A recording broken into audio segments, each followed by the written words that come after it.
प्यारे बच्चों, अब अपना टॉपिक है Rutherford alpha particle scattering experiment.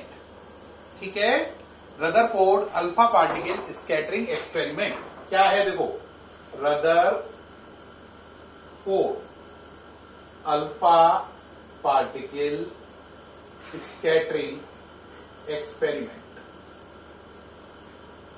बेटा जो ये वाला एक्सपेरिमेंट है, इसमें स्कैटरिंग का मतलब जानते हो?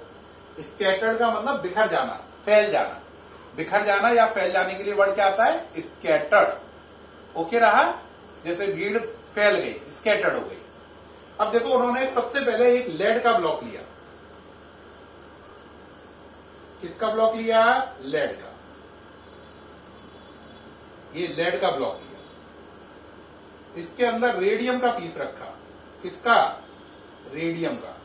रेडियम क्या है? Ra। रेडियम का पीस रखा। रेडियम ये क्या है? रेडियो एक्टिव मटेरियल है। क्या है? रेडियो एक्टिव मटेरियल है। रेडियो एक्टिव मटेरियल अपने में से अल्फा बीटा गामा रेज निकालते रहते हैं। क्या निकालते रहते हैं? Alpha beta gamma rays. इसमें से रेज निकल रही है, डिफरेंट डायरेक्शन में जा रही है। आपने यहां पे लेड की स्लिट लगाई, यहां पर भी। इसका नाम है lead slit. PB lead slit, SLIT। Lead slit लगाई। ये एस लिखा है, नहीं पढ़ पा रहे हो तो दोबारा लिखो। लेड स्लिट लगाई, इससे इनको रोक दिया। अब ये वाली सीधी गई और ये टकराई आगे चलकर गोल्ड की पन्नी पर। किससे टकराई? गोल्ड की पन्नी से। ये गोल्ड की पन्नी है, गोल्ड फॉइल, जो चारों ओर से कवर्ड है ZNS स्क्रीन से। किससे कवर्ड है? ZNS स्क्रीन से। किससे कवर्ड है? ZNS स्क्रीन से। किससे कवर्ड है बोलो? ZNS स्क्रीन से। तो ये किसकी पन्नी है? ये वाली है गोल्ड की पन्नी। तो इसको इंग्लिश में क्या लिखेंगे? Gold foil. और ये क्या है? ZNS screen. ZNS स्क्रीन क्यों? सिंटिलेशन के लिए। किसके लिए? सिंटिलेशन, चमक को देखने के लिए। अब उन्होंने इसमें से बेटा 20,000 अल्फा पार्टिकल, कितने? 20,000 अल्फा पार्टिकल को इसके ऊपर डाला, गोल्ड फॉइल के ऊपर। पहली बात ध्यान रखने की है, कितने पार्टिकल डाले? 20,000। कितने डाले? 20,000 पार्टिकल। ठीक, अल्फा पार्टिकल। तो उन्होंने देखा 20,000 में से 19,990 अल्फा पार्टिकल सीधे निकल गए। किधर निकल गए? सीधे। क्योंकि कोई चीज पीछे टकराएगी, ZNS स्क्रीन है ना, कोई चीज पीछे टकराएगी तो क्या बनेगी? लाइट। लाइट को अगर काउंट करते रहो तो आपको पता चलेगा कि यहां पर वो चीजें अटैक कर रही है। तो अल्फा पार्टिकल की संख्या जो सीधे निकल गए, वो यहाँ पे स्क्रीन है, लाइट आई होगी 19,990 बार। तो उस लाइट को काउंट करके पता चल गया कि इतने अल्फा पार्टिकल सीधे निकल गए। कितने निकले? 20,000 में से 19,990। बचे कितने? 10। 10 में से 5 अल्फा पार्टिकल ऊपर की तरफ मुड़ गए। कितने ऊपर मुड़ गए? 5। और 4 अल्फा पार्टिकल नीचे की तरफ चले गए। दोबारा बताओ, ऊपर कितने गए? 5 और नीचे 4। तो ऊपर गए 5, नीचे गए, नीचे कितने गए? 4। अब बचा कितना? 1 अल्फा पार्टिकल जो बचा, कितना बचा? 1। वो वापस लौट गया, उसे बोलते हैं रिबाउंड। ऐसे गया और फिर वापस लौट गया। अब यहां पर दोबारा से पूरी बात को समझें। डायग्राम देखें, दिख रहा पूरा? डायग्राम दिखा? अब पहले चीजों की लेबलिंग करेंगे। किसका ब्लॉक? लेड का ब्लॉक। रेडियम का पीस। किसका सोर्स है? अल्फा पार्टिकल का। ये क्या है? लेड की स्लिट। इसमें से अल्फा पार्टिकल निकले 20,000। कितने निकले? 20,000। कितने निकले? 20,000। ठीक, 20,000 में से क्या हुआ? 20,000 में से क्या हुआ बच्चों? 20,000 में से सीधे कितने गए? स्टेट 19,990। 5 किधर गए? ऊपर। 4 किधर गए? नीचे। और 1 किधर गया? वापस। वापस को इंग्लिश में बोलते हैं रिबाउंड। क्या बोलते हैं? रिबाउंड। ये स्क्रीन किसकी है? ZNS की। आपने फॉइल किसकी लगाई? गोल्ड की। अगर आप मेडिकल का एग्जाम देने वाले हैं तो ध्यान रखें, उसमें पूछा गया कि फॉइल किसकी लगाई गई थी। आंसर गोल्ड की। किसकी? गोल्ड की, यानी सोने की। अब यहां पे क्वेश्चन आता है लेड ब्लॉक क्यों लिया? ये बेटा लेड ब्लॉक क्या होता है? देखो अल्फा पार्टिकल, जो ये रेडियम का पीस है, ये अल्फा पार्टिकल हर डायरेक्शन में निकालेगा, ऊपर नीचे दाएं बाएं सारी डायरेक्शन में, है ना। अब साइंटिस्ट को वर्क करना है। अल्फा पार्टिकल अगर आप पर लगते रहे, साइंटिस्ट के ऊपर अटैक कर गए, साइंटिस्ट की स्किन में चले गए केवल 1 मिनट तक, तो उसे कैंसर हो जाएगा सीधा 4th स्टेज का, और उसका मरना 100% कंफर्म होगा। तो अल्फा पार्टिकल का एक्सपेरिमेंट करना बेहद बेहद खतरनाक है। एक्सपेरिमेंट तो हो, लेकिन अल्फा पार्टिकल आपके अंदर ना चले जाएं। अगर कुछ सेकंड भी चले गए तो आपको कैंसर, और अगर 1 मिनट चले गए तो आपके समझ लो पक्का हो गया कि आपके ऊपर फूलमाला चढ़ने वाली है। तो साइंटिस्ट ने अपने प्रोटेक्शन के लिए क्या लगा रखा है? लेड। इधर भी इधर भी। लेड का काम ये होता है, लेड में से अल्फा बीटा गामा कुछ भी बाहर नहीं निकल सकता। लेड अल्फा पार्टिकल को एब्जॉर्ब कर लेता है। क्या कर लेता है? एब्जॉर्ब। तो अल्फा पार्टिकल जो भी पीछे जाएंगे, इधर इधर इधर या ऊपर नीचे जाएंगे, उन सबको ये लेड स्लिट और ये ब्लॉक रोक देगा। साइंटिस्ट यहां खड़ा होगा इसके बाद यहां पर, जिससे उस पर अल्फा पार्टिकल अटैक ना करे। तो लेड स्लिट का काम है ऊपर नीचे जाने वाले अल्फा पार्टिकल रोकना, और लेड ब्लॉक का काम है पीछे जाने वाले अल्फा पार्टिकल रोकना, जिससे रदरफोर्ड सेफ बने रहे। बात क्लियर हुई होगी? पूरा समझ में आया? अब जब ये बात करी उन्होंने देखा 20,000 में से कितने अल्फा पार्टिकल बताओ कहां गए? सीधे 19,990। 5 ऊपर, 4 नीचे और 1 वापस। अब उनके दिमाग में आया एटम कैसा है, वो सोचते रहे एटम कैसा है भाई। अब जब उनके दिमाग में बहुत देर सोचा तो उससे उन्होंने एटम के बारे में कई एजम्पशन बनाए। वो देखो क्या सोचा उन्होंने, ये हटा दें डायग्राम। उन्होंने सोचा कि 20,000 में से 19,990 है ना स्टेट गए।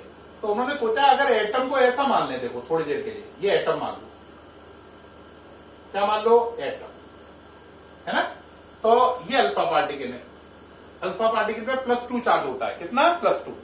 उन्होंने कहा ज्यादातर अल्फा पार्टिकल सीधे गए, इसका मतलब है एटम में ज्यादातर जगह खाली है। क्या खाली है? ज्यादातर जगह खाली है। क्या दिमाग में आया उनके? ज्यादातर अल्फा पार्टिकल सीधे गए, इसका मतलब एटम में ज्यादातर जगह एम्प्टी है। तो पहले पॉइंट का उन्होंने क्या एक्सप्लेनेशन दिया कि ज्यादातर अल्फा पार्टिकल इसलिए सीधे गए क्योंकि एटम में मोस्टली स्पेस खाली है, जो कि 99.99% है। दोबारा ध्यान दें, कितना? 99.99% एम्प्टी स्पेस है। किसमें? एटम में। पहले पॉइंट से उन्होंने ये डिसीजन निकाला। दूसरा पॉइंट आया, कुछ अल्फा पार्टिकल ऊपर और नीचे मुड़े, तो उन्हें लगा अल्फा पार्टिकल पे प्लस चार्ज है। अगर वो ऊपर या नीचे की तरफ मुड़ रहे हैं तो इसका मतलब उन पे रिपल्शन लग रहा है। रिपल्शन प्लस पे कौन लगाएगा? प्लस। तो उन्होंने सोचा एटम के सेंटर में जरूर कोई प्लस चार्ज वाली चीज है, उसका नाम रखा उन्होंने न्यूक्लियस। इस तरीके से इस एक्सपेरिमेंट से पहली बार न्यूक्लियस की डिस्कवरी हुई। तो अगर कोई बोले न्यूक्लियस की डिस्कवरी किसने करी, तो आंसर होगा रदरफोर्ड ने करी। न्यूक्लियस को किसने डिस्कवर किया? रदरफोर्ड ने। दोबारा समझो, अल्फा पार्टिकल ऊपर या नीचे क्यों मुड़े? क्योंकि उन पर न्यूक्लियस का रिपल्शन लग रहा है। देखो जरा, उन्होंने सोचा एटम के सेंटर में न्यूक्लियस है, जिस पर कौन सा चार्ज है? प्लस। तो जो अल्फा पार्टिकल न्यूक्लियस के अपर डायरेक्शन में आया, देखो अपर वाली डायरेक्शन में, वो रिपल्शन लगने से ऊपर की तरफ मुड़ गया। और जो अल्फा पार्टिकल न्यूक्लियस के लोअर डायरेक्शन में आया, ये देखो, वो रिपल्शन लगने से नीचे मुड़ गया। तो लोगों ने कहा ज्यादातर अल्फा पार्टिकल सीधे क्यों गए? उन्होंने कहा ज्यादातर जगह खाली है। लोगों ने कहा 5 अल्फा पार्टिकल ऊपर और 4 नीचे क्यों गए? उन्होंने कहा इसकी वजह है न्यूक्लियस का रिपल्शन। लोगों ने कहा अच्छा एक बात और बताओ, एक अल्फा पार्टिकल सीधा गया था, वापस क्यों लौट आया? उन्होंने कहा इसलिए लौट आया क्योंकि वो न्यूक्लियस के सेंटर पे टकराया। कहां टकराया? न्यूक्लियस के भी कहां टकराया? सेंटर पे। तो जो अल्फा पार्टिकल न्यूक्लियस के सेंटर पे टकराएगा, कहां पर, न्यूक्लियस के सेंटर पे, वो वापस लौट जाएगा। लेकिन 20,000 में से कितना अल्फा पार्टिकल वापस लौटा, केवल 1। इसका मतलब है न्यूक्लियस बहुत छोटा है, क्योंकि अगर न्यूक्लियस छोटा है तो एक अल्फा पार्टिकल लौटा, अगर बड़ा होता तो 10-15 अल्फा पार्टिकल रिबाउंड होते। तो एक अल्फा पार्टिकल रिबाउंड होना यह साबित करता है न्यूक्लियस छोटा है, लेकिन न्यूक्लियस बहुत ताकतवर है। इस बात का सबूत यह है कि अल्फा पार्टिकल इतना हैवी है, उसे वापस फेंकने के लिए आप में भी बहुत ताकत होनी चाहिए। तो 20,000 में से एक अल्फा पार्टिकल रिबाउंड होना यह साबित करता है न्यूक्लियस छोटा तो है लेकिन बेहद ताकतवर और दमदार है। तो हमने कितने पॉइंट देखे, 3। उन 3 पॉइंट को बोलते हैं ऑब्जर्वेशन, और 3 रिजल्ट निकाले उन्हें बोलते हैं कंक्लूजन। तो पहले ऑब्जर्वेशन, कंक्लूजन, है ना, 1-1 करके चलेंगे। ऑब्जर्वेशन 1, ज्यादातर अल्फा पार्टिकल सीधे निकल गए। कितने, 19,990। कंक्लूजन, इससे पता चलता है एटम में ज्यादातर जगह खाली है, जो कि है 99.99%। ऑब्जर्वेशन सेकेंड, कुछ अल्फा पार्टिकल ऊपर या नीचे मुड़ गए। कंक्लूजन, रिजल्ट यह है कि एटम के सेंटर में न्यूक्लियस है, उसके रिपल्शन की वजह से ही अल्फा पार्टिकल ऊपर और नीचे मुड़ रहे हैं। अगर अल्फा पार्टिकल न्यूक्लियस के अपर आया तो रिपल्शन लगने से ऊपर जाएगा, और लोअर आया तो रिपल्शन लगने से नीचे जाएगा। तो अगर न्यूक्लियस के अपर डायरेक्शन में आया तो ऊपर की तरफ टर्न कर जाएगा, लोअर में आया नीचे वाले भाग में तो नीचे चले जाएगा। अब बात आई तीसरा ऑब्जर्वेशन क्या था, 20,000 में से एक अल्फा पार्टिकल क्या हो गया, रिबाउंड, वापस लौट गया। इससे कंक्लूजन क्या निकाला, इससे नतीजा ये निकाला कि एटम में जो न्यूक्लियस है वो छोटा तो है लेकिन काफी स्ट्रॉन्ग है। बात समझ में आई या नहीं आई? तो उन्होंने कितने ऑब्जर्वेशन देखे, 3 ऑब्जर्वेशन, 3 देखे, और उनसे रिजल्ट कितने निकाले, कंक्लूजन 3 निकाले। पहला ऑब्जर्वेशन क्या देखा, ज्यादातर अल्फा पार्टिकल किधर गए, स्टेट। इससे रिजल्ट क्या निकला कि एटम में ज्यादातर जगह क्या है, एम्प्टी। दूसरे में क्या देखा, अल्फा पार्टिकल क्या हो गए, आंसर डेविएट हो गए, किधर की तरफ, या तो ऊपर की तरफ या नीचे की तरफ। इससे रिजल्ट क्या निकाला कि एटम में न्यूक्लियस है, कहां, सेंटर में। इस तरीके से न्यूक्लियस की डिस्कवरी हुई, और न्यूक्लियस की डिस्कवरी का सारा क्रेडिट किसे मिला, आंसर रदरफोर्ड को। तीसरी बात उन्होंने क्या देखी कि 20,000 में से एक अल्फा पार्टिकल गया और वापस लौट आया, रीबाउंड हुआ, रीबाउंड। उससे नतीजा क्या निकाला कि न्यूक्लियस स्मॉल है लेकिन काफी स्ट्रांग है। ठीक है, छोटा जरूर है लेकिन स्ट्रांग है। ये बात इसको ऐसा समझ लो जैसे जब शुरू में तेंदुलकर खेलने आया था, सचिन तेंदुलकर, जीनियस प्लेयर, तो लोगों ने उसे देख के कहा अरे ये तो बड़ा छोटा है, इसकी तो हाइट ही कुछ नहीं है, इतने इतने बड़े बड़े बॉलर हैं, वसीम अकरम जैसे महान बॉलर हैं, ये तो इसका मुंह तोड़ के रख देंगे 2 बॉलों में ही, खून खच्चर हो जाएगा। लेकिन सचिन तेंदुलकर ने कहा मैं स्मॉल तो हूं न्यूक्लियस की तरह, लेकिन बहुत स्ट्रांग हूं।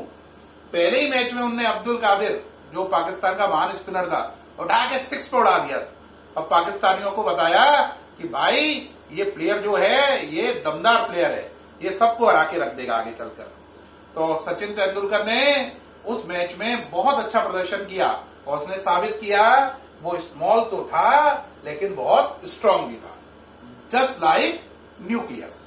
उम्मीद है आपको ये वीडियो बहुत पसंद आया होगा, सारी चीजें क्लियर हुई होंगी।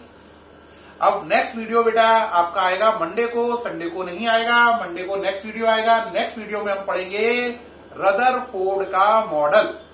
आप कहोगे मॉडल, ये क्या था? ये रदरफोर्ड का एक्सपेरिमेंट था, Rutherford alpha particle scattering experiment. अब उसका आएगा मॉडल। जैसे याद करो पहले दिन मैंने पढ़ाया था जे थॉमसन का एक्सपेरिमेंट जिसका नाम था डिस्कवरी ऑफ कैथोड रेज। आज क्या पढ़ाया? जे थॉमसन का वाटरमेलन मॉडल। तो जे थॉमसन का एक्सपेरिमेंट था कैथोड रेज वाला, फिर वाटरमेलन मॉडल आया। ये रदरफोर्ड का एक्सपेरिमेंट है। अब मंडे को रदरफोर्ड का एटम का मॉडल आएगा, रदरफोर्ड का मॉडल आएगा मंडे को। ठीक है, आज का वीडियो कैसा लगा? अगर बहुत बहुत अच्छा लगा हो कॉम्प्लीमेंट करें, कोई शिकायत सुझाव हो तो जरूर बताएं, डाउट्स हो तो व्हाट्सएप पे पूछें। मैं उम्मीद कर रहा हूं कि जो मैंने चैप्टर पिछला पढ़ाया था पीरियोडिक प्रॉपर्टीज वाला, उसकी आप एनसीईआरटी कर रहे हैं। अगर नहीं कर रहे हैं तो बेटा कल संडे है, कल दिन भर बैठ के उसकी एनसीईआरटी करो। एनसीईआरटी को आप डाउनलोड कर सकते हैं, नेट पे आसानी से उपलब्ध है। ठीक है, करिए, अच्छे से पढ़िए, आगे बढ़िए। ठीक है, खूब मेहनत करिए बच्चों। Thank you.